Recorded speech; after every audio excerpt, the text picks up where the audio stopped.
Welcome to Southern Sense Talk on Rumble. You are going to love Annie the Radio Chickadee Ubelis and her co-host, C.S. Bennett.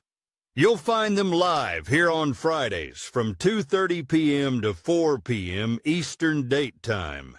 Check out their website at Southern Sense, as in commonsense.net. It's that easy, southernsense.net. So sit back and relax. They're informative, fun, irreverent, and politically incorrect. You never know where they'll go, but you'll love the journey.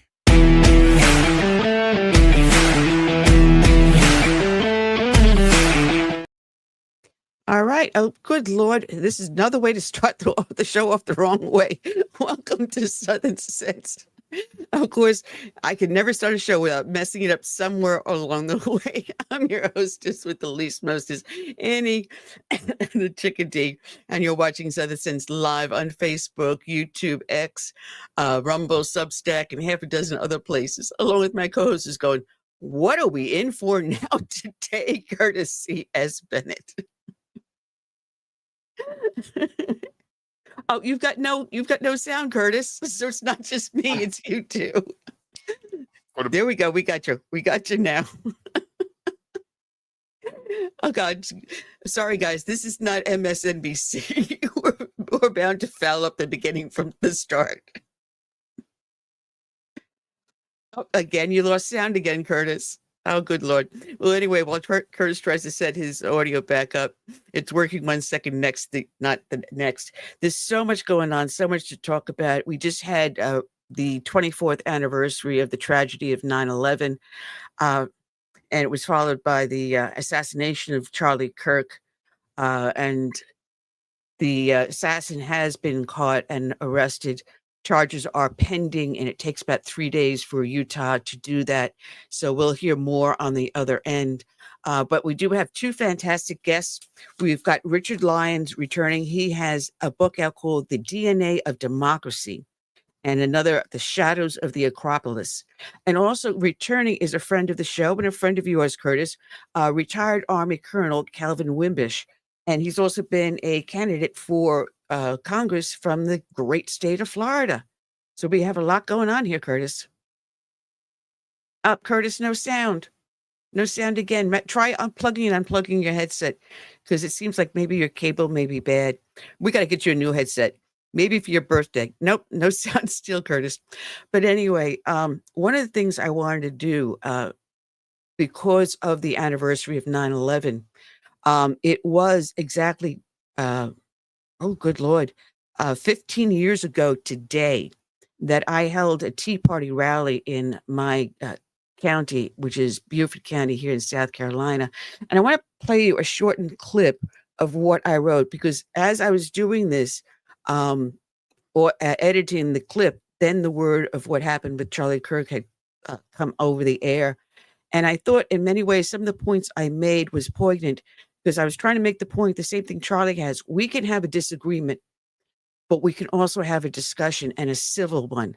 And there's no need for harmful rhetoric or violence. So let me play this clip from a Tea Party that I held exactly 15 years ago today.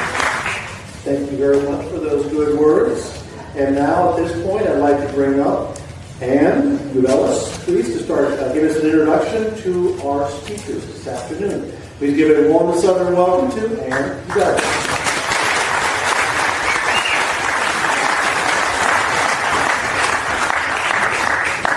Hi there. This is Yankee Sanctuary. I may not have been born in the South, but I got here as best as I could. All right. Now, when this person wrote me the anonymous email, they wrote, I will be attending the Tea Party rally on September 12th. I will be looking to see the Tea Party representatives and the speakers will be speaking to solutions to our nation's problems and not be a part of the problem. I will not be looking for gripes, complaints, anti-Obama, or racial placards. My response to qbill@aol.com was, you are most welcome to join us. However, we will not restrict free speech. speech.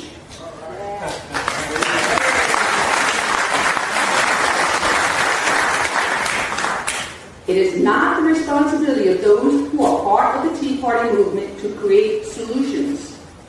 It is our responsibility to make our voices heard to elected officials and candidates so they may form solutions.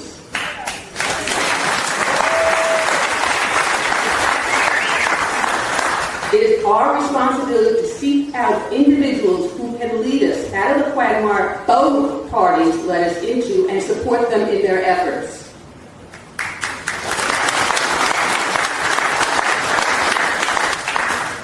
We do not tolerate racism and will continue to battle it as we did throughout the civil rights movement, which, without us, would have been even longer in occurring. It is I who did not sign your name, Annie Ubelis, Euclid Tea Party co-founder. Now, I should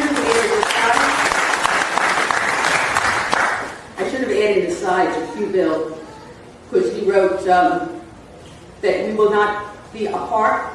A-P-A-R-T? No, sir. It's A word, part, as in separate. In other words, the type of people who populate the Tea Party movement are the same as the foot soldiers who fought the Revolutionary War, who supported the abolitionist movement of the Civil War, and who stood shoulder to shoulder throughout the Civil Rights era fighting for equality. Ordinary American patriots fighting extraordinary battles while being publicly derided and misrepresented.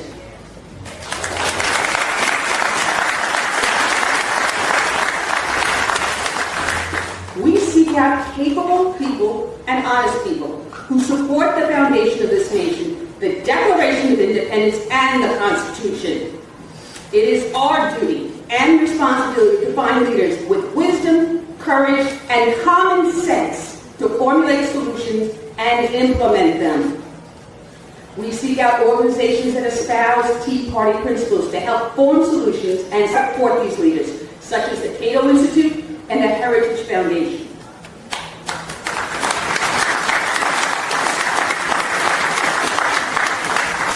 Now look around you, and what do you see? The average Joe, the everyday American, a sleeping giant that was poked into action by irresponsible actions of government.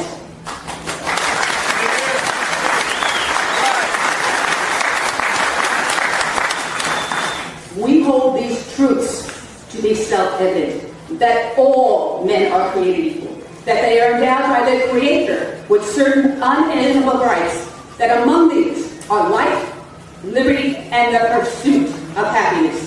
That to secure these rights, governments are instituted among men, deriving their just powers from the consent of the governed.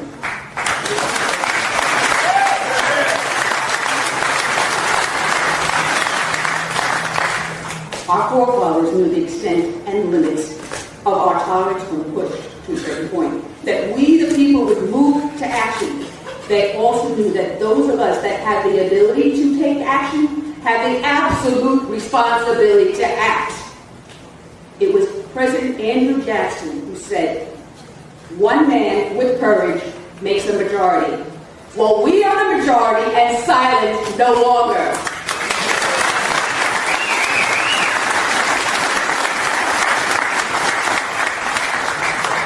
Now, Mr. Q Bill at AOL.com. Before I introduce Judge Mary Silver, I will leave you with one final thought. It was the Renaissance author Dante who said, "The hottest places in hell are reserved for those who in times of great moral crisis maintain their neutrality. You cannot silence us with your disinformation and veiled threats. We will be silent no longer."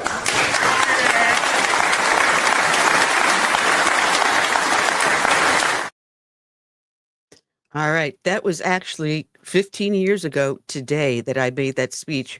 And, I think it's important to note that we're not promoting violence. We're promoting conversation. We're out there saying, hey, there's something wrong here, government, and let's see what we can do to correct it. Now, what we now have to change the message to not to what can government do to change it, but what can we do here and now to alter the conversation.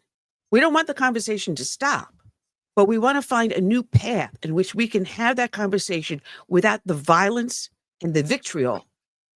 Because we're not turning around to the other side and calling them bigots, Nazis, and racists, and all and this and that, and everything other name under the sun. We're not saying that we want to go out and see them killed. I mean, people were rejoicing the murder of Charlie Kirk. We're going to get into this with our guests in a little bit. But I think what has happened over the last few days has hit each and every one of us very powerfully. That a simple outdoor rally that is innocent, that is joyful, that is reveling in our republic and in the belief of our Lord Christ suddenly becomes so violent and so deadly. And now I'm hearing people saying that, well, any event that I go to, I want to make sure it's indoors and there's security and screening. We're giving up our freedoms because of a couple of crackpots out there. We got to stop this, and we got to stop this here and now. So, folks, this is what our show is going to be centered on, talking about how we can bring the conversation back to a peaceful conversation where we can find a middle road and cooperation. And bringing this back to the founding principles our fathers built it upon free speech, not hate, not violence. Can you hear me now? Yes, we got you, Curtis. All right. I don't think you're going to ever get rid of at least that 1% of people who are radicalized to the point that violence is the choice of how they deal with issues. And it's sad to say that, but I mean, we've had, 4 presidents assassinated in our 250-year history, and then a couple of more presidents survived assassination attempts. And then we had other private citizens like Charlie Kirk assassinated, like Medgar Eggers, Malcolm X, people like that. So I think what's more prevalent today is what our educational system is teaching our young people. Well, Because Curtis, we're going to go. this. Well, we're going to go into that later on to the show. So those that do watch the show know that we do start off each and every show with the dedication, and today is no different. This dedication I put aside prior to the events that have occurred over the last 48 hours, and I do not want to dishonor this person's memory because I already had the dedication up. And today's dedication is going to go out to Sergeant Grant J. Candies of the St. Tammany Parish Sheriff's Office in Louisiana. His end of watch was Sunday, March 23rd of this year. The wrong one. The St. Tammany Sheriff's Office has announced 2 more arrests in the death of a sergeant who was killed by a speeding car with a 17-year-old suspect behind the wheel. It happened yesterday during a chase. WGNO's Mallory Smith spoke with the sheriff about the deputy who was killed and the case against the suspects. Mallory. Well, 37-year-old Sergeant Grant Candies was a Marine Corps veteran, a father of 2, and a highly respected field training officer. He was even named Deputy of the Year after saving 2 lives in 2023. Sheriff Randy Smith says it's a huge loss for the agency. He was a go-getter, very enthused about going to work each and every day. He was a good family man with 2 kids. We're still kind of in shock over his loss. A tragic loss in St. Tammany Parish after Sergeant Grant Candies was struck and killed during a high-speed chase Sunday. It happened just after midnight on I-10 near the Oak Harbor exit. Candies was setting up road spikes to stop a fleeing suspect when authorities say the driver intentionally hit him. The chase ending after the suspect crashed into an NOPD unit on the South Shore. That officer was rushed to the hospital but has since been released. Inside the suspect's car were 5 people. The driver, 17-year-old Adrian Waddle, was booked on charges of first-degree murder, attempted first-degree murder, and aggravated flight. 2 other passengers, 17-year-old Michael Lanier and 17-year-old Mason Fisher, are also facing first-degree murder and attempted first-degree murder charges. I feel like, as the sheriff, when I hire these young guys and we put so much effort into them and they become part of a family, not the blue line, not just the blue line in law enforcement, but a part of a family when we all work together. And I know we're a large agency, but It is. It's one of the worst things of my job as the sheriff is to lose one of your own and have to bury them. A memorial service for Candies is being planned for next week as the St. Tammany Parish Sheriff's Office vows to honor his legacy and seek justice for his death. We know it's a good case. We know we're going to prosecute to the fullest no matter what. And it just shows you how dangerous this job is. Outside the department's office, a memorial wall pays tribute to fallen heroes. Soon, Candies' name will be engraved alongside them. We will never forget him and his ultimate sacrifice, putting his life on the line and paying the ultimate sacrifice by losing his life while serving this agency and the people of St. Tammany Parish. Sergeant Candies has been with the department since 2016. He leaves behind his wife and 2 children. A GoFundMe will be linked to this story on our website. All proceeds go to his family. Okay, thanks, Mallory. And today we're learning more about who Sergeant Grant Candies was beyond his badge. WWL Louisiana spoke with a reserve officer who watched him grow up. Amelia Strahan has more on the way Candies lived his life. Liked by everyone, compliments, never a complaint, and just a really good, not only policeman, but a good family man as well.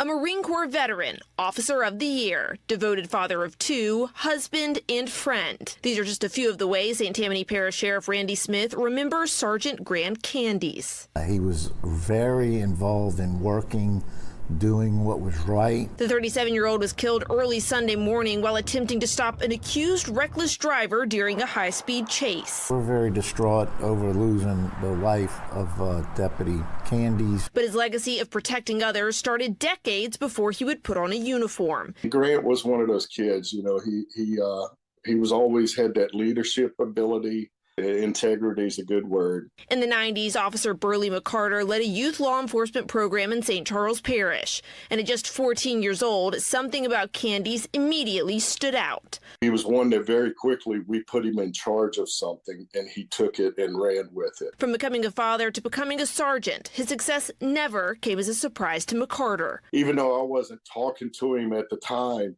you know, you just have this great pride knowing, hey, man, that kid did great. And as he prepares to say goodbye, McCarter says he'll remember the sergeant as a 14-year-old kid who grew into a man everyone was proud of.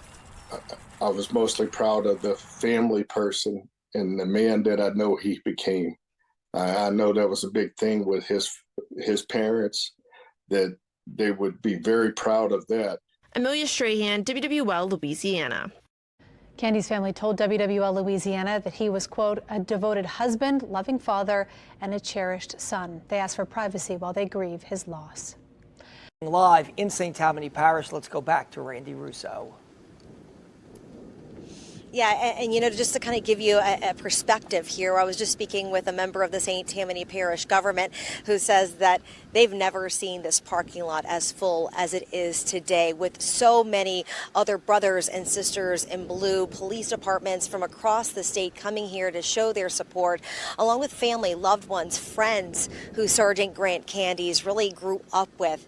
You know, we've really been seeing so many touching tributes over the course of this roughly 2-week period since he passed away on March 23rd. There have been fundraisers, there have been salons donating their proceeds. We've seen meal trains, just donations pouring in to help. But really today, there was such a poignant tribute whenever you drove up to the Harbor Center. 144 flags were placed this morning by the Patriot Guard.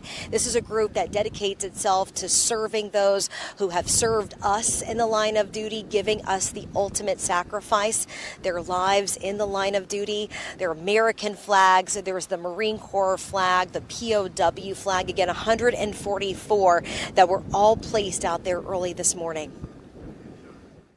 And we were out here at 6:30 this morning putting out flags. And what you see is what the Patriot Guard has done for this family. We're here for them to honor their service to us and our country and our communities. And we're here to honor their families because their families sacrificed along with them. And again, just very touching inside, as you can imagine, somber, but there have also been a lot of laughs and a lot of smiles because, you know, that's how people say that Sergeant Grant Candies would want to be remembered. He wasn't one that wanted this huge show of support, but they're honoring his life today and the memories that he's given to so many. So we'll continue that coverage for you here on WDSU News at noon. But toss things back over to Travers now in the studio.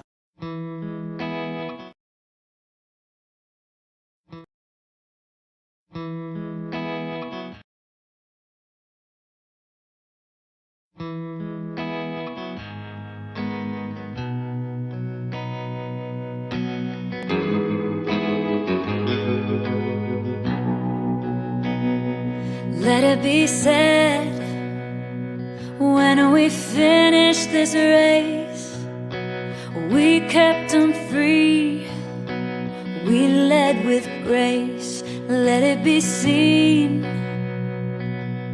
from sea to shining sea, beautiful America, living our legacy. Oh, Father, Mother, Sister, Brother, oh, we gotta learn to love each other. Oh, for the soul of the nation, for the next generation. Let us be known as people of honor, humble and bold, faithful through fire. Let us hold firm to our convictions with wide open hearts, eager to listen. Oh, Father, Mother, Sister, Brother, oh, we gotta learn to love each other. Oh, for the soul of the nation, for the next generation.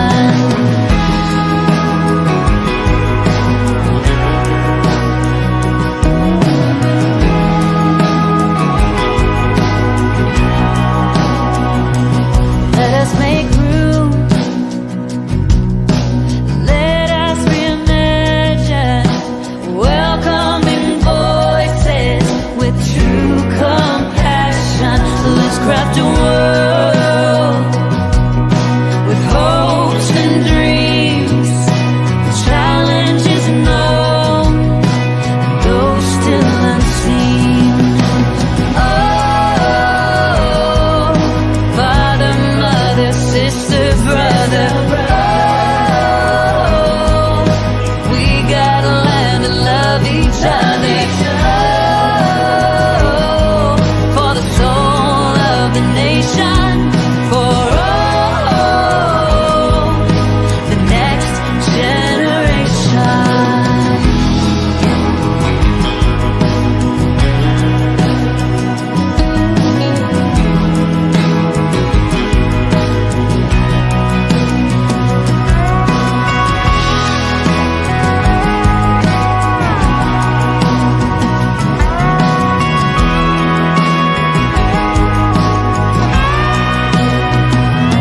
Let us be sure when our time has come, we gave them hope, we made them strong. Let it be said, when we finish this race, we kept them free, yeah, we led with grace. Oh, Father, Mother, Sister, Brother, oh, we gotta learn to love each other.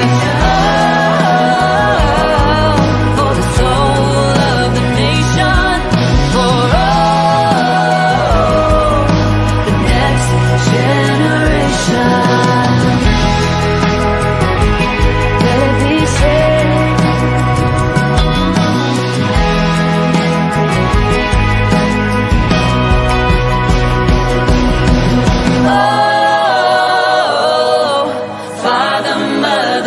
sister, brother.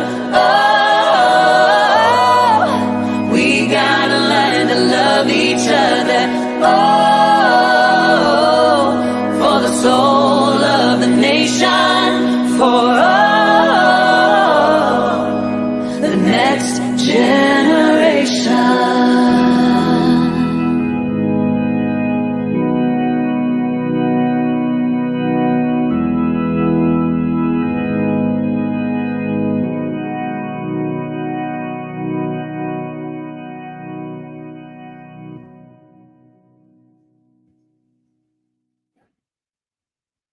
I think it's so apropos that we use the Tiffany song where she's saying, we led with grace. And I think that's what Charlie Kirk was trying to do, lead with grace. And, there's something wrong in our society today that had not occurred in generations prior. You and I, Curtis, we grew up, we didn't have smart devices, right? We had TV. We had the radio and TV, and everyone thought, oh my God, that's the devil's workshop. But, we came out all right, and we went out, we played, we were out there playing baseball, football, digging for worms, whatever we did as kids, stickball, handball, whatever it was. We were kids, we grew up, and we didn't have a smart device in our hand 24/7. And it breaks my heart. And my husband does this all the time to me. I'm sitting there, I'm trying to talk to him, and he's got his phone. It's, all right, can you put that down?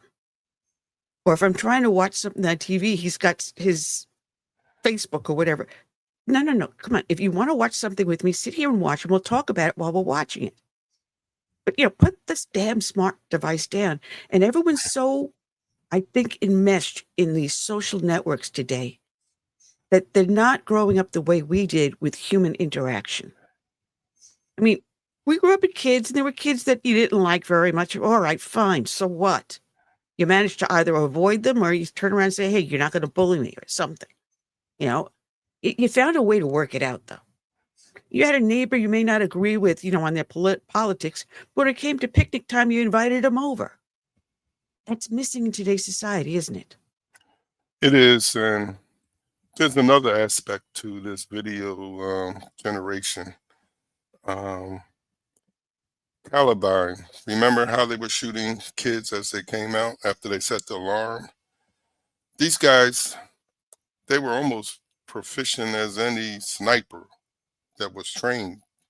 And they get this training from these video games, hours and hours shooting and becoming accurate. Because if you look at some of the reports that came out over this Charlie Kirk assassination, there were people in law enforcement that were convinced this was a professional job. And it looks like it might not have been. So where did this guy get these skills from? I would say video games. Yeah. They have guns and stuff you can point at a screen. The video games came out, I think the early 70s. That's when they started to come out with it. And I remember I was with my girlfriend and her sister, and we were leaving this, I don't know if it was a restaurant or whatever, and they had the video games there. And, Donkey Kong, Mario Brothers, whatever. Those were the harmonies guy. Pong. Those were the games. But now they had this one where they were shooting people. And the more people you shot, the more they killed. And this was the 1970s. And I'm saying, something's wrong with that. And my girlfriend's sister was going, oh, no, this is cool. This is so cool. This is so much fun. And I'm like, if a young kid gets a hold of it and you think it's okay to shoot and kill people, then we got a problem with our society. And I think we're starting on just the perfect note because our next guest just came in, and I'm going to just repeat to him what I said to us and the visitors. I was going to tell him, Richard Lyons, welcome aboard to our show. You're the author of Shadows of the Acropolis, and the other one is The DNA of Democracy. And I was saying, growing up, the video games started coming out in the 1970s. And I remember walking out of a place, I think it was a restaurant, with my best friend and her sister. And back then it was Donkey Kong, Mario Brothers, Pong, things like that. But they had this video game, this huge console with these plastic guns. And the game was to shoot as many people as you can. And you get more points for the more people you shot. In the 1970s, and here I am, a young kid, and I'm going, something's wrong with this game because it's saying it's okay to kill people. And if I saw this in the 1970s, why do we have what we have today? Yeah, I think it's very true. It's, people call it social media. Annie, I call it anti-social media. I think all these advancements in technology are allowing the worst in human nature to come to the forefront. And then when it's exacerbated by media, that is searching for dramatic events, searching for, rage in order to gain ratings, you got a problem. And it's just like he's going to be proud, and they're going to parade him like the guy that killed the health CEO gentleman. And everyone's going to say he's like a hero now, make movies about him because this and that. He's good looking, blah blah blah. That's what they're looking for. They're looking for fame. The 15 minutes of fame. Yeah, that could be a concept they're after. He's only 22, this shooter, and you're still looking for a date at that age. And the way that, in a warped mind, you become a celebrity this way. Sad. It's very, very sad. Very, yes. Well, they say Go ahead, he was Chris. pro. They say he was pro transgender. So we have to see if there's more to that angle. Well, there was something that struck me about Charlie Kirk, and just in the general subject. Charlie Kirk was first a person who believed in the Constitution, and second, he believed in the Judeo-Christian ethos. And those are two. One is a legal system, the other is an ethics system, and they are both systems that reconcile society. You can have any view under our Constitution and you can speak it freely. You can assemble in groups that agree with you. It is the whole function of our Constitution to allow the broadest spectrum to be assembled in one place and state their views, and the best ideas win. And the Judeo-Christian, if they follow the ethos, are accepting of everybody. And they might say to someone with whom they disagree, well, look, I think what you're doing is hurtful to your own soul, but I don't control your soul, you do. Exactly. It's not something where you say, you don't, as a true believer in Christianity, you don't say, I'm going to force you into doing something that's against your will. Neither under the Constitution can you say to any other citizen, I'm going to force you to do something you don't want to do. What we're doing is we're finding in our universities and in this new emerging socialism that they will not allow anybody to disagree with them. They will shame them culturally. They will attack them judicially. They'll attack them economically. It's intolerance and total intolerance. It's intolerance, and it's un-American. At the start of the show, it was 15 years ago today that I hosted a Tea Party rally in my county here. And I played a shortened clip of what I spoke about. And it's like supporting the Constitution. I give you, you have the right of freedom of speech. So therefore, you have the right to say the most dumbest thing possible. And I will defend you to the death, to the stupidest thing possible. But if you act with the violence, then I will defend against you. And that's why you have the Bill of Rights, right? So that is the individual's defense against both an ambitious government or an ambitious prosecutor or a fellow citizen who acts in violence. So our Constitution, the thing that Charlie Kirk was taking into college campuses where he is literally like an alien, because we have a little break here. We got your back. You disappeared for about 10 seconds here. Oh, sorry about that. You But he was froze up. he was going into universities which are now, solidly socialist and will not accept alternative views, and showing how our country was created by discoursing with other people and saying, look, anyone who disagrees with me, come right up and let's talk. That's how the Constitution was arrived at. And Exactly. so that's exactly, 55 people debated in a room what's the best way to govern a country that allows for the maximum of freedom for the individual and that contains government. And what you have on the other side now with socialism is they want to maximize government and curtail individual liberties and even the right to speak on a college campus. Going to college in the late 70s, it was all right. You still had debates. You were able to actually say something, but I sensed then the leaning towards socialism. And when you turned around, and I'm sorry, it's in my DNA being a conservative, a Christian. It's just from the day I was born. But you try to talk to someone who doesn't understand that. And I think Charlie Kirk was able to handle it with grace and dignity. And I watched him when he was debating someone about abortion. And I have to say, God bless my mom. She's 93. But a couple of years back, her church was having a prayer.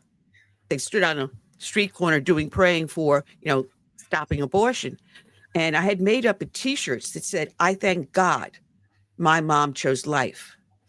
And when we're debating and I'm watching Charlie Kirk debate this gentleman, I'm thinking about how perfect that is for him to say something similar to that. And he did, in a way. But it just kills the conversation. You wouldn't be here if your mother chose abortion. So why are you supporting that? That's very true. But I think in a broader scope, there are always opposites. If you find people who are against abortion, you find people that are for abortion. The trick is you have to listen to everybody in an assembly that is protected so that one person doesn't come through a door and shoot you through the neck. You know what I mean? That's exactly what happened Wednesday. And it's so ironic that here he was on a college campus where literally the liberty of our country was thought of and founded. Yeah. And he can't speak without being shot.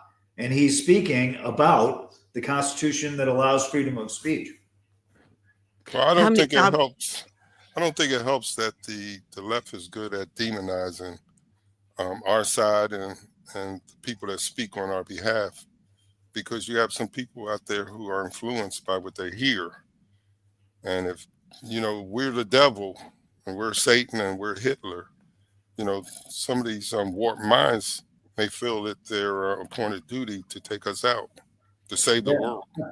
That's very well put. And that sort of language is way over the top. Well, the books that you write actually cover this topic because you talk about the birth of democracy. And here it is through his history. And I got to laugh because when I was reading your bio, I was thinking back I think it was March. I spoke before our local Rotary, and they asked me to speak about what does it mean to be an American? And I went back to our Judeo-Christian beliefs, of freedom of thought. God gave us free will. What we do with it, that determines who we are. And Christ came to direct us in the correct direction and say, you have a choice. You have this path I can show you, or you have the other path. And God gave us free will, free speech, free thought. And then it came through with Plato and the Republic, and it grew into the Republic that the Greeks had created. And as it came through, now it morphed into, you can bring it up into England with English common law by King Harold, who first said you have the right to defend yourself. You have the right to own property. You're no longer a subject. You are a free person, which led to the Magna Carta, bringing us over to the Mayflower Compact. And then here to the Declaration of Independence, where Benjamin Franklin went to the Indians and said, you have a confederation. Maybe we can use what you're doing combined with our beliefs and create these states. And it's such a magnificent birth. And this is all that you talk about in your writings. It is. That's right, Annie and Mr. Bennett. Our history, which is entirely now disregarded by the professorial class, is actually one of the most unique histories, of course, in the history of the earth, of the world. No nation was given birth like ours was.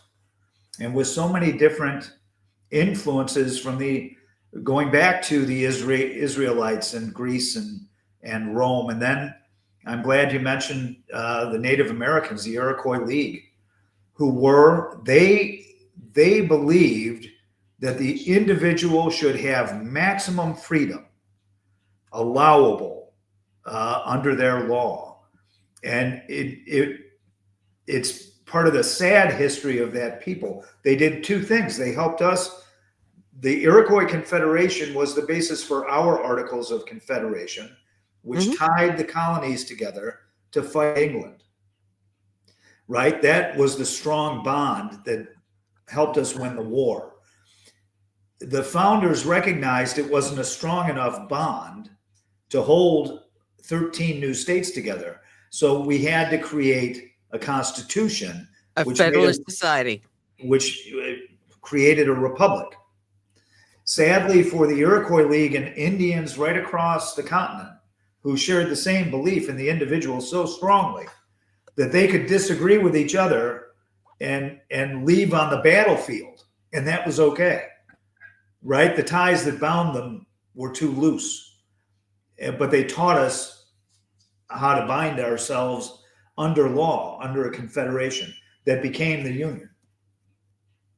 You know, and if this history was taught today in school, I think the kids today would look at us in a completely different light.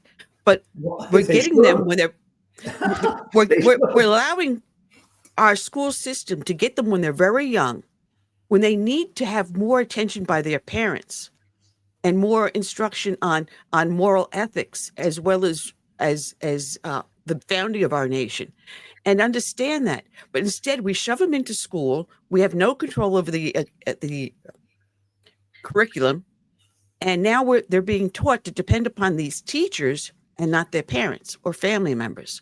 They're being taught to rely on these teachers and not their religious leaders or their community leaders. They're saying, we're the ones who are going to tell you what's right or wrong, and this is how you're going to live. And, oh, by the way, you may be only 4 years old, and you may not feel like a boy. You just might be a girl. And let me know how you feel. Now, I'm sorry. I think back to when I was a kid, and I had an older brother, 4 years older, and if my father carved him a wooden rifle, I wanted one. If he made my brother a skateboard, I wanted one. That didn't make me a boy. I wanted to know what this was all about and learn and play. I mean, if you're out there playing baseball, I was out there playing with them. I was great. I was horrible in the outfield. I was a great catcher. Well, I think you're right. I think in 100 persons, in 100 male persons, there's going to be persons that are very athletic and tough, and there's going to be persons not so much. And among 100 girls, there's going to be some tomboys, and there are going to be some girls that are, extra sensitive, more emotional. And yes, and I think to try and determine at 4 years old what a person is, and to have, I'm writing an article about this right now, how Illinois is now, they just passed a law for mental screening in grade school from 3rd grade, so that the government now will be. We're getting a problem with his connection, Rich's connection. He froze up again. Yeah, he froze up again. I'm sorry about that, guys. Hopefully he'll come back in a moment. But I wanted to ask him about, because you froze up again. Everything you just said the last 15, 20 seconds just. Well, I don't know if you got a storm coming your way. A horrible law just passed in Illinois that they can now mentally screen kids from the 3rd grade forward. It's supposed to be optional for parents, but that will soon go away. When they notice a child, in fourth grade who's not acting as the teacher thinks, they're going to end up in front of a psychologist and who's going to tell them whether they're thinking right or thinking wrong, and there's going to be a judgment panel at school.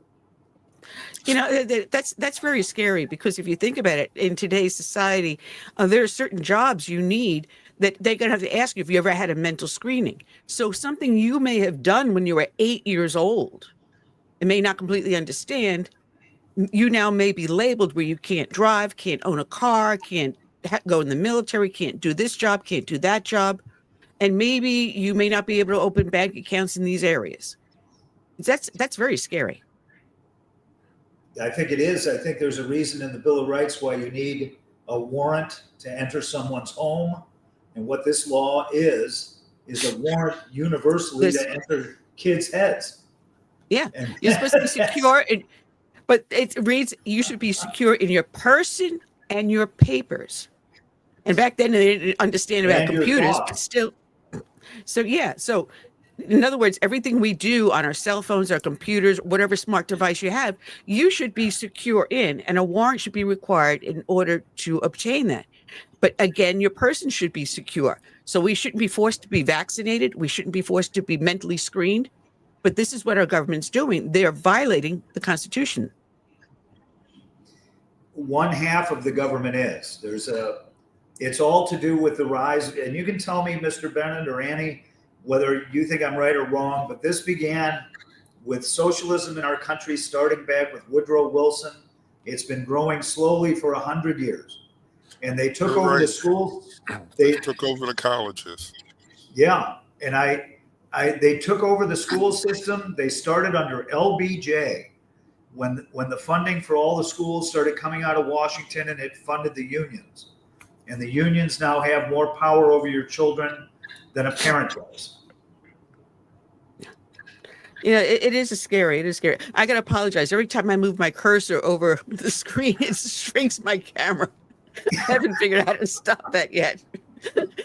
I guess maybe the government's going to shrink her head, make her look smaller. They might try. But, we were talking about education, and the Greeks were known to actually excel in that area. And they felt education was the most important thing. And CS, are you there? Yep, he's there. There it is. Okay. Yeah. So it looks like the problems are your end. But they reveled in classical education, teaching them the basics, mathematics, science, philosophy, things like that. But we don't do that today. We say your scholarship, but scholar is the Greek word for learning. And there's so much we've lost in the history that you put in your books so that people can understand where we came from and how we got here. Yeah, that's the main thrust. If you don't know where you are or how you got here, you don't know where you should be going. I just, during Obama's administration, I noticed something very wrong with the way agencies were attacking individuals and groups. The Tea Party movement, the Little Sisters of the Poor, Lois Lerner, and journalists like Cheryl Atkinson and James Rosen. I said, this isn't right. What's wrong here? So I had to go all the way back to how we were founded in order to show how we had departed from there. So you have volume 1, which is how and why we were created the way we were, what makes up our DNA. And the second volume is how and why we changed from that over 100 years. And it's all attributable to the growth of socialism in America. Something we have fought abroad for a century has been growing here at home slowly. Now, it is, and we're trying to point it out to tell people the difference between socialism and what we believe in. And all right, fine. You believe in what, transgenderism or abortion, or you may be atheist, but that's your belief. You have the right to have that, but don't force your beliefs upon me, and I'll do the same. That is what basically the Constitution and the Declaration of Independence was telling us. Free thought, you have the right to pursue happiness, but there's no guarantee of you obtaining it. But I think people are expecting to be guaranteed the attainment of that happiness, whatever it is, and asking the government to guarantee it. But that's not what we're about. We give you the chance to try. Yeah, what you've explained is exactly what Mom Donnie is promising in New York City. He is promising to take the wealth and property from C.S. Bennett, if he owns a building in New York, and hand it to you, Ann, and make it rent-free. I think part of the problem is going back to our institutions, colleges and universities. They're no longer places of higher education, but more or less propagandized, propaganda machines that churn out little Marxists and socialists. That's very true. Yeah.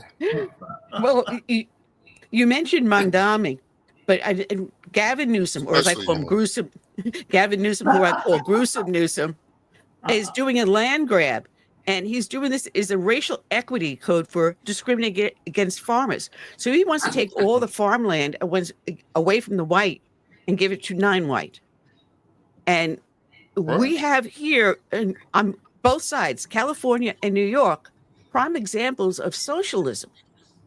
And I think, as I said in my speech, that they poked the sleeping giant. And I think you and I and others out there watching what has happened over the last few days, combining with what we see in New York City and California, I think the heart of America is really starting to open up. I don't know. Do you feel it? Mr. Bennett, do you feel it? I do.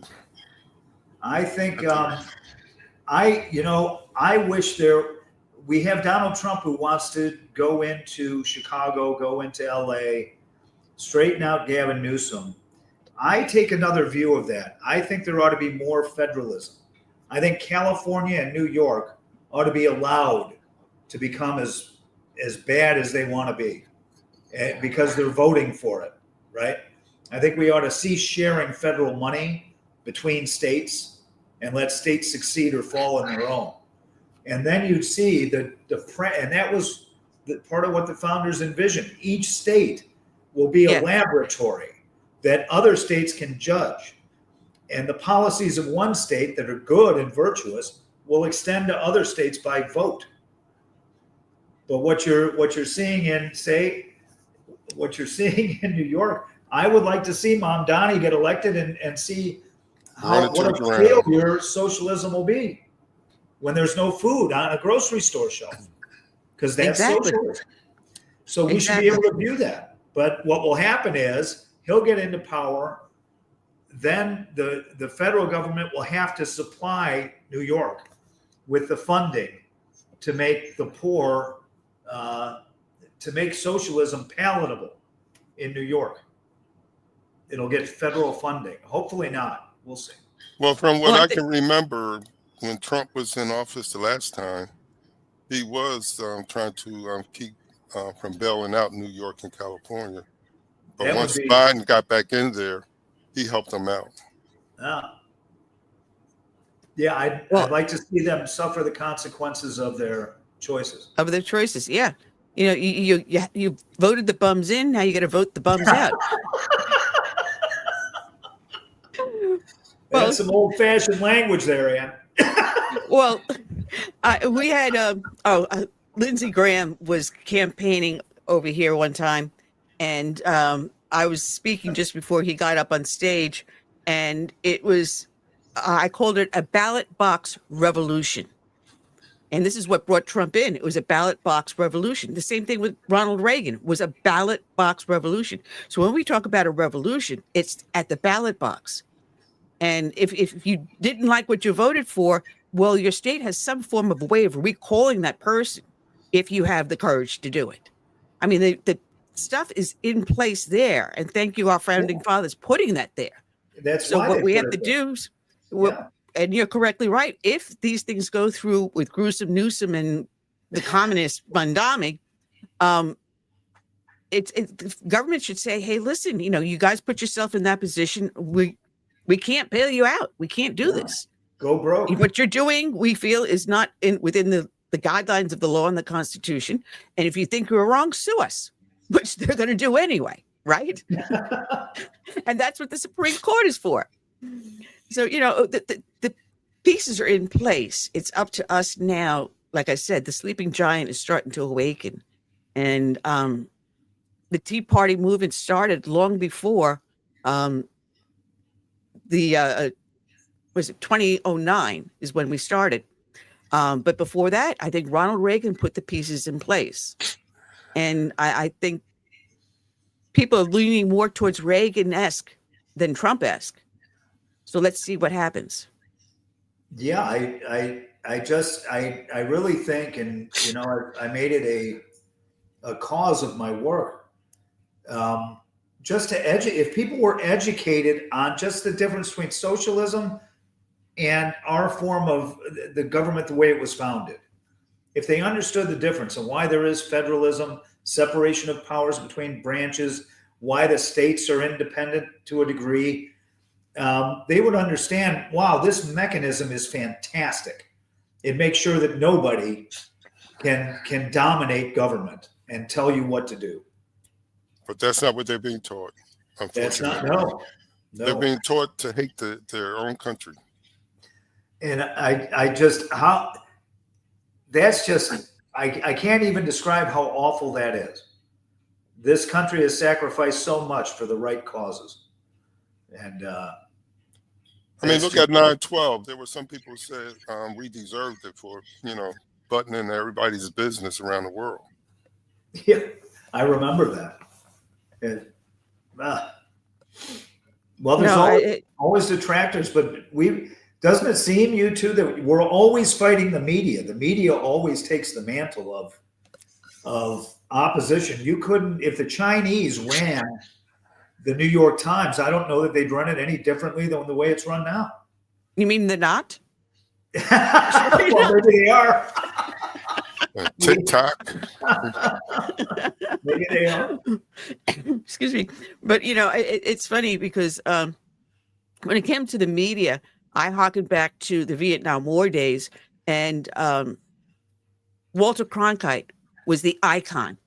Whenever you turned on the news, you didn't get the reporter issuing opinion.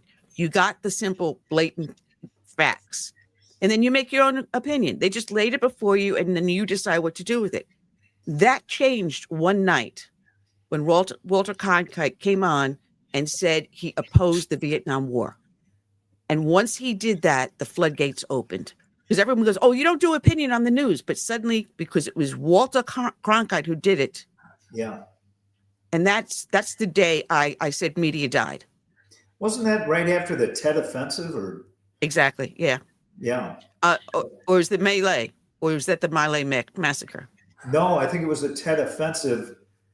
And there was that horrific image of that general, actually, that was fighting for the South, that executed a man right in the street. Oh, right. Yes. Up to him. Do you remember that? Oh, yeah. I remember that. The guy was kneeling. So I think it was the Tet Offensive and that, and he said, there's no way that we can win this war. I remember the My Lai massacre too, with Lieutenant Cowley, something like that. Yeah, the media died, and that after that it became all opinion. Now, I'm not a news person; I just do opinion, and I don't even pretend to do news. But what I would like to do is turn on the TV and just see what the actual facts are without the opinion being put into it. Now, MSNBC just recently shot themselves in the foot. Was it Dowd, who used to be a Bush worker, that made some stupid ass, excuse my language, stupid comments, saying that Charlie Kirk caused what happened to him. We saw time and time again others that turned around and they said the same thing. Now, the Panthers, Carolina Panthers, just turned around and said their communication guy is gone because he made another comment that was, made no sense, supporting whoever killed Kirk. You're seeing the TikTok video that's now going viral with that woman with the ugly tattoo on her arm. social media can also backfire on him now. Oh, we lost your voice, Richard. Richard, you got muted somehow or other. I don't know how you got muted. Let's see if we can. No, it's on your end. Oh. Folks, this is live video. You can't make this up. This is what happens. What I believe is that, we won in November last year because of the economy. I think the midterm is going to be focused on crime, and we're going to win that battle. I don't know why he is muted here, because I've got him. Can't unmute the mute. Your mic is not connected, it said. So somehow or other, if you're using a headset, the battery may die. You may need to change your headset. So we'll see if Richard can get himself back on. Or looking for Colonel Wimbash to join us in a few moments too. There's so much to talk about, because there was another ICE agent who was injured, I believe, just today. They were making an arrest, and the person that was arrested him tried running him over with the car. The illegal alien is no longer on this earth. But this is what the rhetoric is doing, where they're turning around saying, go ahead. It's okay to go after ICE agents. It's okay to hurt cops. It's okay to break the law, because the law hurts your feelings. So looking like Richard may have lost his microphone. So, Richard, I want to thank you for joining us. But unless you can get yourself reconnected, we're going to see what can happen here. A lot to talk about here. That there was a raid on the Hyundai plant in Georgia here. And now South Korea is all up in arms because the illegal aliens who were South Koreans were sent home. And they got looks like a ticker tape parade going on there. So I don't know what's going on with Richard, but we're waiting for the colonel to call in. It looks like it's a problem on your end, Richard, but I want to thank you for joining us. We'd love to have you come back, but it doesn't look like we got you. So I apologize, Richard, and we'll have you back again. We'll check out Richard on his website. There's a link for it on our homepage. I don't know what happened. Something's on his end. He may need to change his headset or something like that. But I had another clip, one of the media clips I was talking about with the guy from MSNBC. Here it goes. Here we go. Following up what was just said, he's been one of the most divisive, especially divisive younger figures in this, who is constantly sort of pushing this sort of hate speech or sort of aimed at certain groups. And I always go back to hateful thoughts lead to hateful words, which then lead to hateful actions.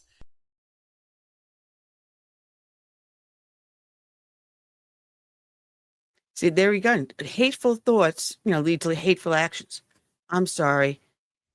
Simply because I said something you disagree with does not give you the right to turn around and do violence upon me. You disagree with me? You disagree with me? Fine. I'm not swinging a punch at you. There's no reason for you to swing a punch at me.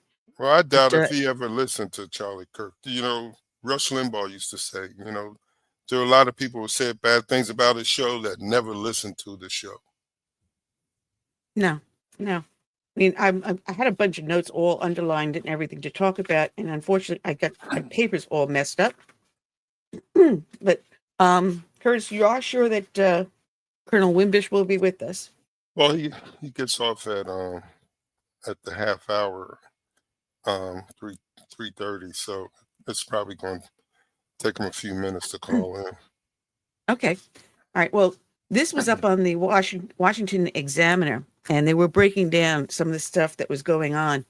And immediately after Charlie Kirk's assassination, people were starting to make comments. And it's not just on the left that some of the comments came out that were just not exactly appropriate. You had Ilhan Omar, yeah. She made a statement. I was going to pull it up, and I says, no, I'm not going to give her the dignity of it. And basically, she was supporting what the assassin did.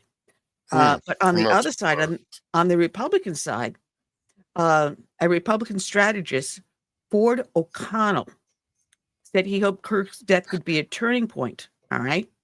pushing lawmakers to tone down inflammatory comments. And yet, this is what he said.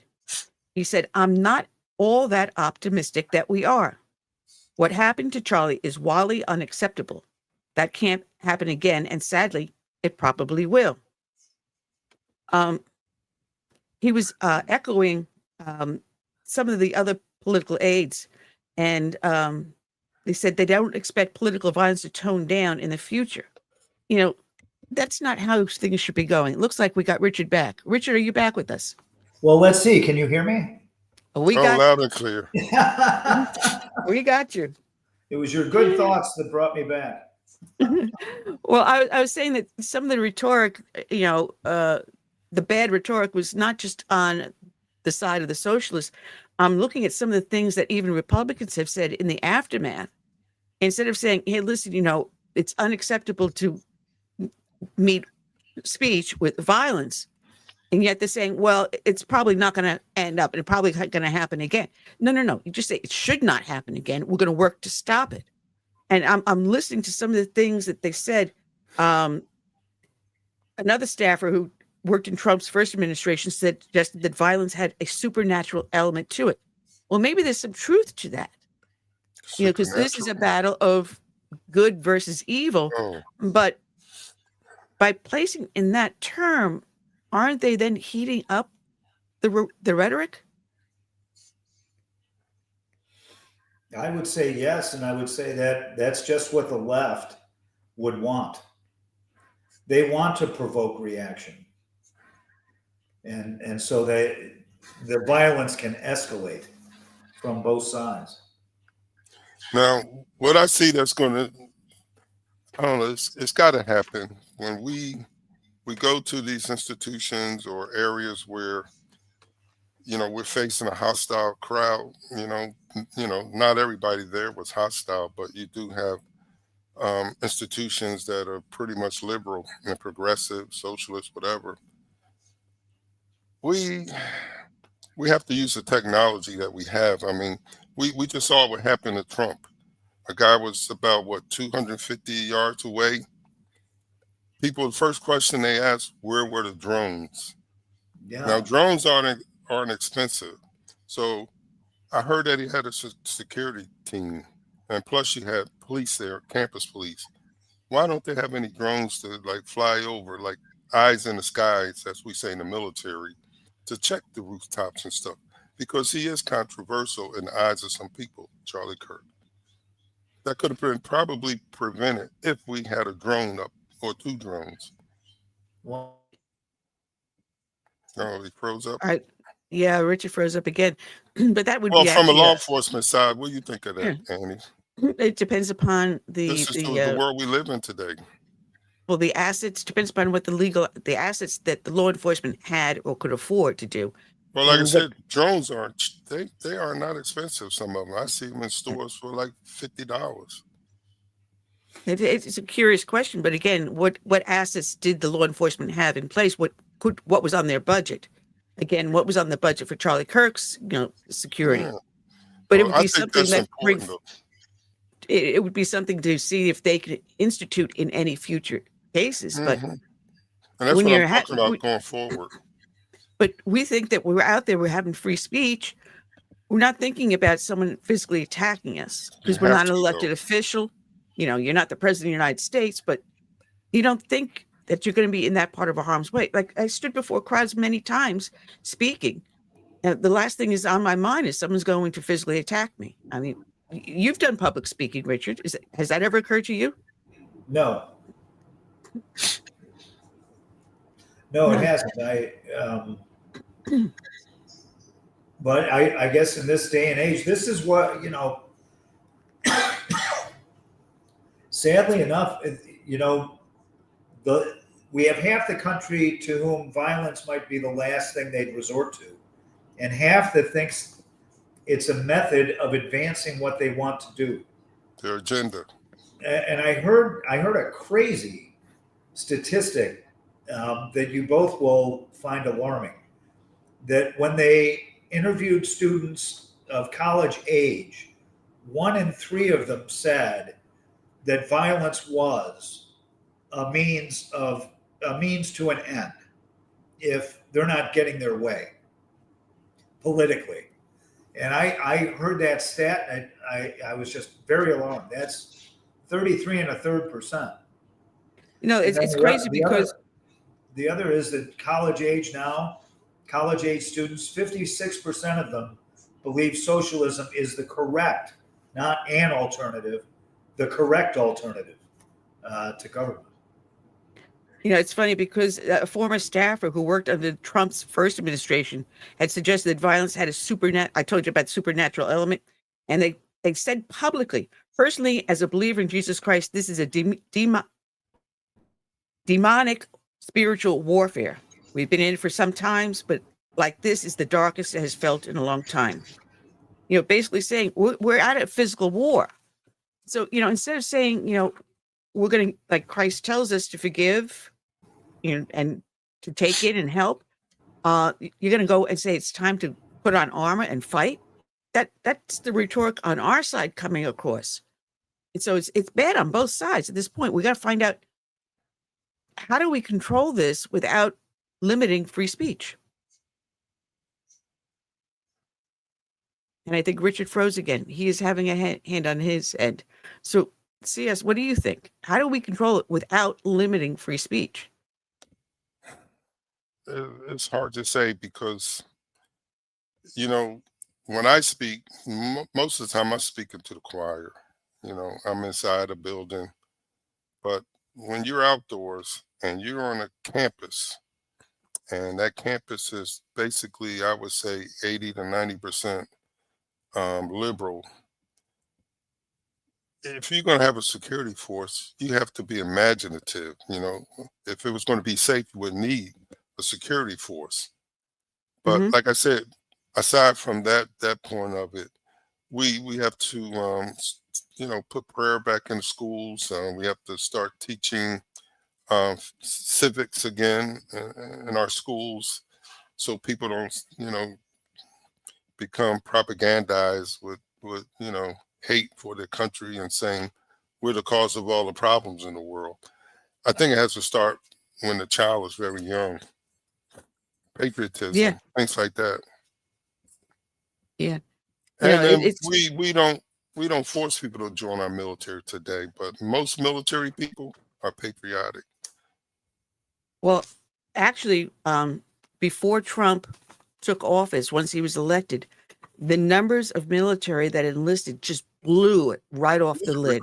They far exceeded their quotas, and a large number that have joined are actually now women. Women joining in numbers into the military. So it looks like Calvin is in our green room, but we need him to open up his camera and his mic so we can bring him on board.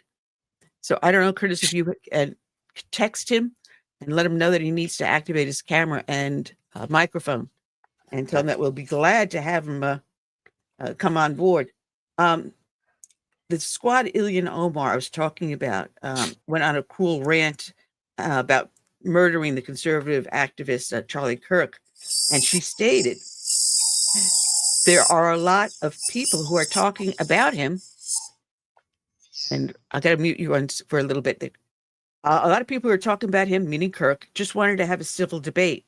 She sneered at a progressive outlet, Zito. These people are full of S, and it's important for us to call them out while we feel anger and sadness. She went on to say there's nothing more effed up than to pretend that his words and actions have been recorded and in existence for the last decade or so. And she added further, accusing Kirk of posting hateful rhetoric. You know, she went on a rant, you know, that was just unbelievable. It was just not only her. There was also a member of the Secret Service who publicly made a statement saying that Charlie Kirk deserved what he got. He is no longer with the Secret Service. I understand they're separating him. You know, so there's a lot that's going on here, folks. And this is really sad because we just had 9/11 occur. It's just 24 years ago, yesterday, that the Twin Towers fell. And from there, close to 3,000 people died that day. 343 firefighters and I believe it was 73 law enforcement. Matter of fact, I fly the flag of honor of all the first responders that died on that day, September 11th, 2001. And I fly it for the month of September. So I'm just bringing Curtis back on. I unmuted you while you're talking to Calvin. So we got his microphone. Hopefully we got his camera in a few minutes. But, you know, all of this overshadowed the honoring of 9/11 24 years ago. And what people don't understand now is since 9/11, over 50,000 first responders have died because of the effects, because they responded, because of the asbestos and the other chemicals that were there on the ground zero. Over 50,000 first responders have died, and countless unknown civilians that have also passed away because of that, because of 9/11. So I'm in since the show. 9/11, we've got you, Calvin. I Let can me just see you finish for a second. guys, but I All can't right, but hear. I was just trying to. Oh, It's not okay. working. Hold on. All right, Calvin, we'll let you get your hearing back in. Let's go. Let me finish right here. I said 50,000 first responders, but unknown civilians that lived in the area, that responded to bring food and bring water, to help them, to clothe them, just to give a helping hand, that lived in the area also, that had their residue.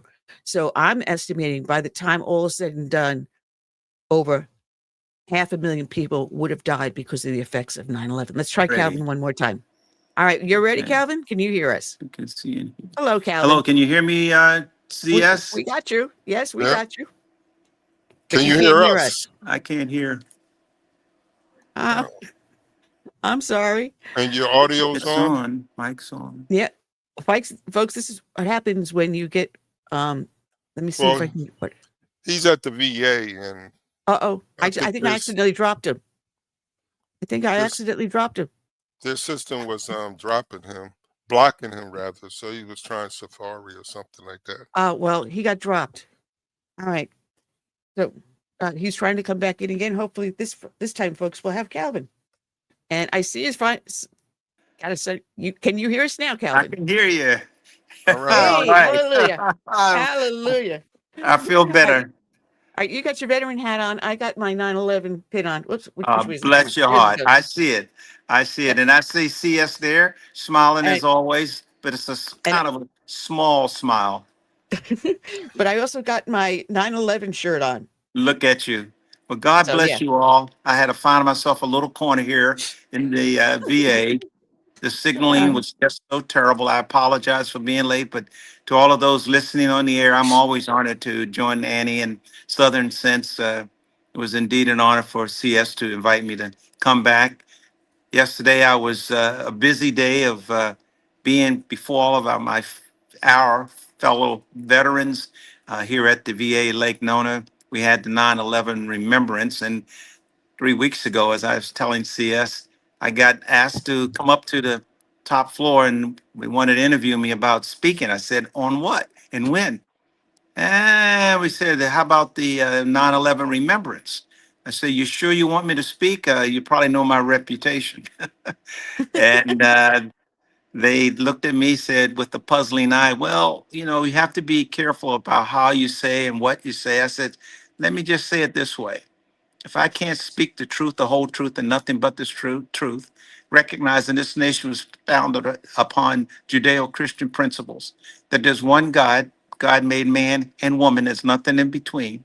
And those who fought to make our nation come together, those who fought during the Civil War to bring it back together, the blacks who came out of slavery, and those who are already free, and those who wanted to get free under Frederick Douglass worked with Abraham Lincoln to make sure that the Union Army could win it so everyone can't say, I don't have a chance. And if I can't come fast forward today and say 9/11 was another opportunity, like World War II, when the emperor realized his plan failed and bin Laden's plan failed, you mess with Americans, not only you open the sleeping tiger, but you get the line of Judea, Judea, Yeah. Judah, line of Judah. Got to get my speech all messed up. But at the end of the day, I smacked them by saying, we're one nation under God.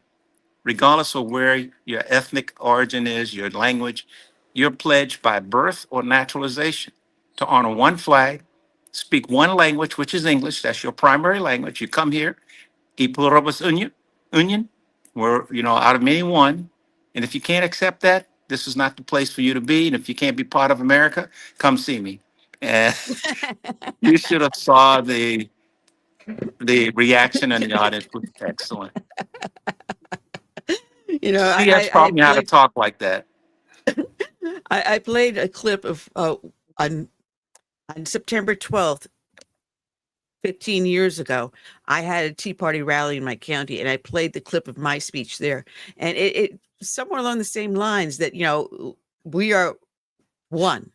Yes. I mean, God gave us these unalienable rights of life, liberty, and the pursuit of happiness.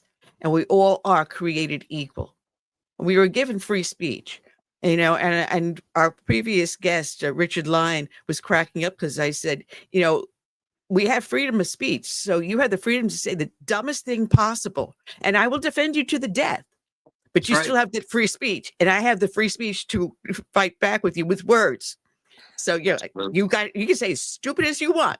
It doesn't matter. You got free Absolutely. speech, but it doesn't deserve a violent response. Not at all, especially after what happened yesterday with Charlie Kirk. And it really broke my heart because as I went through the cycle of what happened in 9/11 from the first tower to second tower, the Pentagon and then Shanksville, and I talked about the number of people, nearly 3,000, comparatively speaking to Pearl Harbor. I try to paint that picture. I had slides, but some of the people in upper levels said, well, we don't want to create any kind of remembrance. I says, you look around, you got symbiology of everything. There are three kinds of people in our audience, I told them. Those who are audible, you say it, they may understand. I could just do a speech without no pictures, no nothing. Then those who need to visually see something. And that's why I thought the images of not some of the ones of people falling out of the building, but seeing the aircraft coming towards or actually hitting, or understanding what Abraham Lincoln and Frederick Douglass did. And I had a picture of them two side by side, and a picture right below that of Frederick Douglass and his sons, all of which joined the service. His elder, Lewis, went to become a command sergeant major. The other became a first sergeant. And I said, if they were willing to put their lives at risk for people they didn't know, why would it be wrong to share that with the audience to say 9/11 happened? It stirred men and women of America. It stirred up our industrial workforce to say we need to come together, go find, track down, and fix and destroy those who try to destroy us. And to see what they did in 9/11 as compared to someone like Charlie Kirk, who all he did was speak the truth, the whole truth, and nothing but the truth. He knows the Bible. He lived by his faith in Jesus Christ, and almost broke down by saying he, like Christ, was sacrificed because the only thing that the enemy has is to try to take you out because they don't want to hear the truth, the whole truth, and nothing but the truth. So their only option, typically, and they proved it again yesterday, like all the other negative events in our history, kill us. And killing is their answer to everything. And I end it with this. We all know the phrase ask, it was a do unto others as you would have them do unto you. But The I golden say, rule. ask as you do unto others, expect what you did to others to come back to you. And those who seek to murder you, to destroy you because they can't handle the truth, look in the mirror because we'll come right back at you like a boomerang. And that's what society's got to wake up and understand. Stop messing with the big man. Yeah, we're under attack from within. I mean, Yes, we can ma'am. understand 9/11 being attacked from without, but because of that, everyone's now got this touchy-feely thing. Oh, you can't say anything against them. Oh my God. I mean, and now the UN just turned around and passed this resolution Yeah, about I a heard. two-state. That happened today. It was something like 200 and some odd to 10. I'm Yeah. sorry. Israel must stand on its own. It is the only Amen. bastion of liberty in the Middle East. All And right. we are the only bastion of liberty here in the world. So we must stand by them and defend them as they are standing by and defending us. Absolutely. We are in a time that I've never thought I would see in our life that we may be facing. And it's going to be a crisis from within. Well, And we are that the is how they're beacon going on to the destroy hill. us. Absolutely. Yeah, And we like are. Israel, we have to stand with them. They all whined because they hit the enemy there in was it Qatar the other Uh-huh. day. They hit them and they say, "Hey, you guys got to go. You know, lollygag long enough. Enough is enough." And unfortunately, if we don't stand tall against the enemy, they will find another way to make us crawl and suffer. And I don't want my granddaughter, and I'm sure you don't want your future grandchildren and the next generations to have to go through what we've gone through and our parents went through. My dad is 101 right now. Mom is Oh, God 98, bless. and they've been married 80 years. Didn't have an education, World War II vet. He often says, you know, there's people who are willing to stand up to do right and be right, just like when your mom tells you to do something and you don't do it. Come on over here, young man. I got something for you. And it's either the belt around my waist or the strap on the wall. But at the end of the day, you mess with America, the enemy must fall. And we have to stand up to the enemy within, domestic, as well as foreign. And I Yes. just say to all that are listening, if you don't know what 9/11 is all about, and if you watch some of the video clips where news people go out on the street and out to the beaches and ask the kids, what does 9/11 mean? Oh, it's another day to celebrate. What? I don't know. Our schools have failed the young people. Yeah. And the system And instead, that just broke. and we just call it Patriot Day, and everyone thinks, oh, it's another day to fly the flag. No, it's a day to remember the dead. And as I said, since 9/11, 50,000 first responders have passed away because of cancers and other things from that. Untold civilians who lived in the area or came to help. We don't know how many on that side. And I'm saying all well and done, when it's the last person passes, we're going to find it's going to be close to 500,000 from 9/11. And it is the largest tragedy to hit our nation ever. Well, Calvin, we're out of time. I'm sorry I we didn't have understand. more God time bless with you you. all. Thank But you we're for going to have to allowing me get to you come back. on the air. I'll be back. Thank you Thank for you your so much. service. And All God right. bless America, and God bless all of you. Southern sense is the way to go. I tell all my friends to dial in. Take care. See you Thank you. next God time. bless. Thank you for the Okay. invitation. All right, You're Kirk. welcome. All right, that was Colonel Calvin Wimbash. We love him. We got to get him with more time on. He's just sit back and let him go. Sit back and let him go. But folks, we will be back next week. I don't know who I have lined up just yet, but hopefully it'll be a little bit more fun than this one.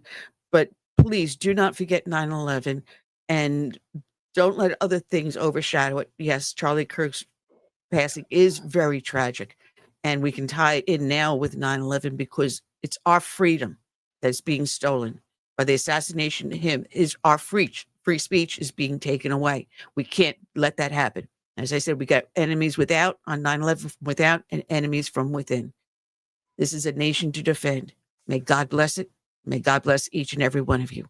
And we'll see you next week.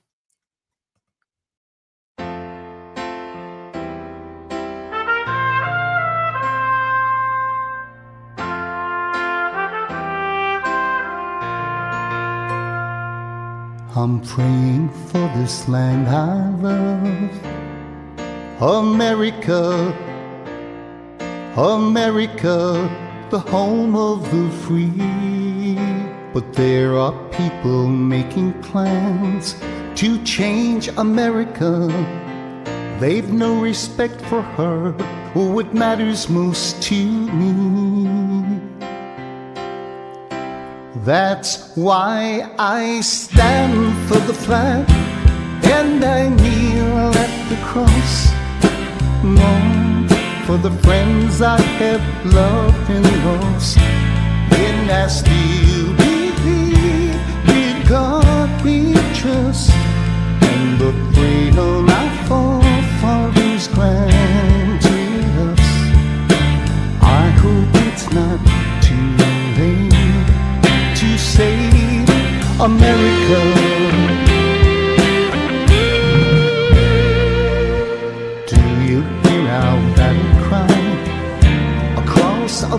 America. We've got to rescue her. You know it's up to me and you to see the truth behind their lies. Don't change America. God bless America and the red, white, and blue. That's why I stand for the flag and I kneel at the cross. Long for the friends I have loved and lost. And I still believe in God we chose and the freedom our forefathers granted us. I hope it's not too late to save America.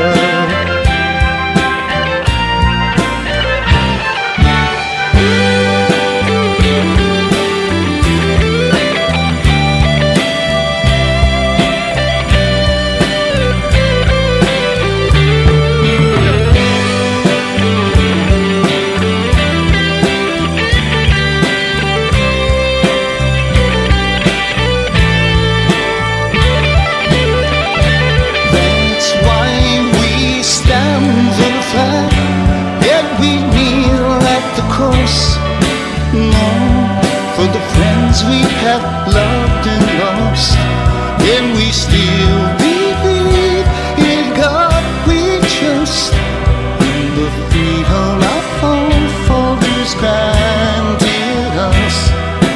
We know it's not too late to save America. Save America. Let's save America. Together we can save America.